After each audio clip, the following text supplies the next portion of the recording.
আল্লাহর পয়গম্বর হযরত জাকারিয়া আলাইহিস সালাতু ওয়াস সালাম বার্ধক্য পর্যন্ত নিঃসন্তান ছিলেন। তিনি দেখতে পেলেন আল্লাহ পাক রব্বুল আলামিন ফলের মৌসুম ছাড়াই মরিয়ম আলাইহিস সালামকে ফল দান করে রিজিকের ব্যবস্থা করেন। তখন তার মনে সন্তানের সুপ্ত আকাঙ্ক্ষা জেগে উঠল।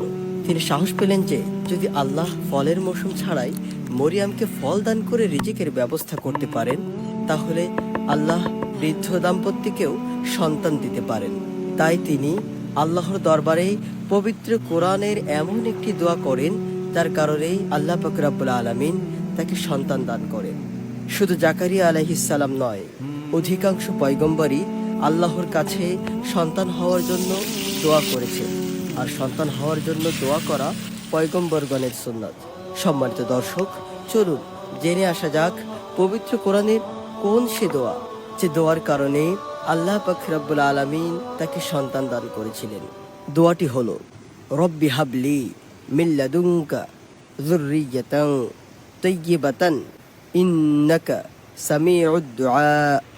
অর্থ: হে আমাদের প্রভু, তোমার নিকট থেকে আমাকে পুত পবিত্র সন্তান দান করো, নিশ্চয় তুমি প্রার্থনা কবুলকারী। ভালো লাগলে অবশ্যই সাবস্ক্রাইব করুন